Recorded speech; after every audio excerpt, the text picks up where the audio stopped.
Une visite qui marque toute l'attention que porte le pape François à l'unité des chrétiens dans le monde. Un voyage éclair, 24 heures seulement à Genève. Au programme, une rencontre avec les responsables du Conseil œcuménique des Églises, plusieurs discours et la célébration d'une messe qui a débuté il y a un peu plus d'une demi-heure. On va prendre la direction de Genève où on retrouve notre correspondant Michel Cerutti. Bonsoir Michel. Le pape célèbre en ce moment donc une messe à Genève.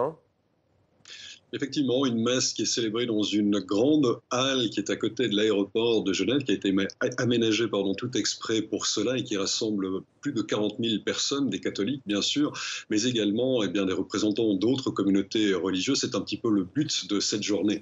Une journée qui a commencé ce matin à l'arrivée sur le tarmac genevois par la réception par le président de la Confédération suisse, Alain Berset, car il faut savoir que même si le pape n'est pas officiellement invité par la Confédération suisse, il est également chef d'État, donc il a droit à un accueil protocolaire. Il s'est entretenu avec Alain Berset. Il a notamment dit à ce dernier que la Suisse devait continuer de faire ce qu'elle savait faire, c'est-à-dire désamorcer les conflits.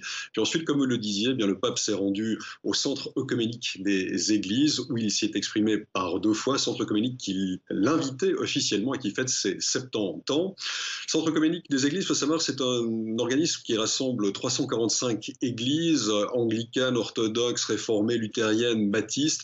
L'Église catholique n'en fait pas partie, mais elle a un statut d'observateur auprès de cette association. Et comme je le disais, le pape s'y est exprimé 2 fois en mettant l'accent sur l'unité des chrétiens, précisément.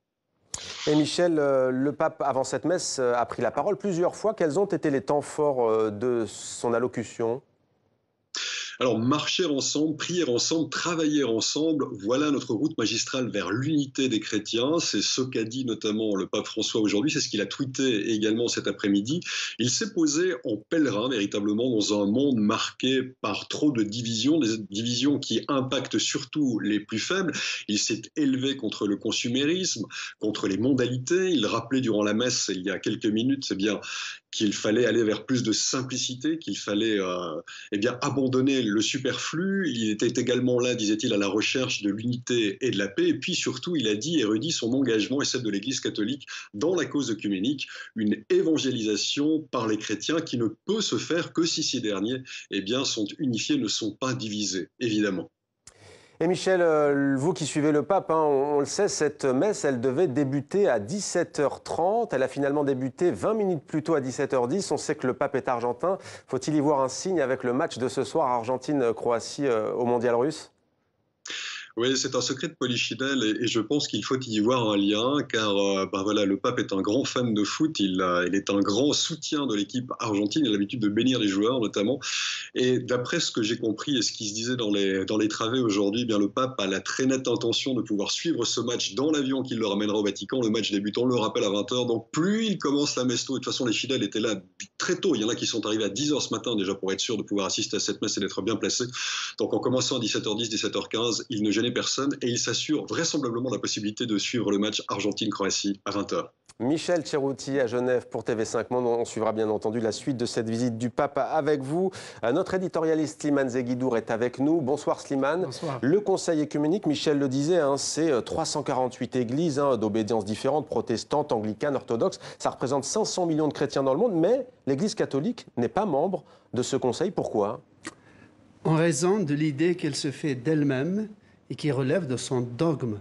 C'est-à-dire que l'Église catholique se considère comme l'héritière directe de l'Église de Jésus-Christ, qu'elle se considère qu'elle a donc une fonction unique, exclusive et sans partage, qui est celle de l'Église porteuse du message des origines. Ce qui veut dire que les autres églises protestantes ou orthodoxes sont, d'une certaine manière, ne font pas partie de cet héritage et étaient à l'origine considérées comme hérétiques, comme l'Église orthodoxe depuis le schisme de 1054. Donc et d'ailleurs, ces églises protestantes ou orthodoxes considéraient l'Église catholique comme une église aussi hérétique. Tout cela fait qu'aujourd'hui, on n'est plus dans ces querelles byzantines, mais l'Église catholique, sans renoncer à sa fonction de porteur exclusif du message du Christ, considère que les autres obédiences chrétiennes ont une valeur intrinsèques, ont une valeur bénéfique pour le bien commun.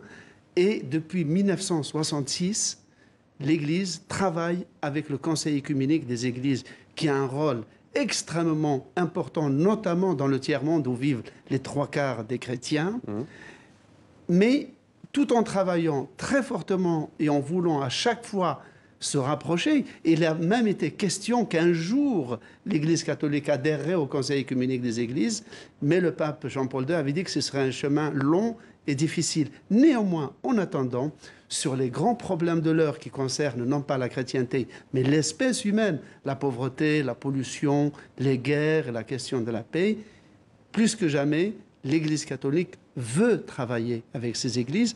Et ce voyage du pape de Rome dans Genève, qui a été une sorte de Rome protestante, a une très grande valeur de symbole et a même quelque chose de vraiment historique. Voilà pour ce décryptage sur la visite du pape en Suisse. Merci Slimane pour ces éléments.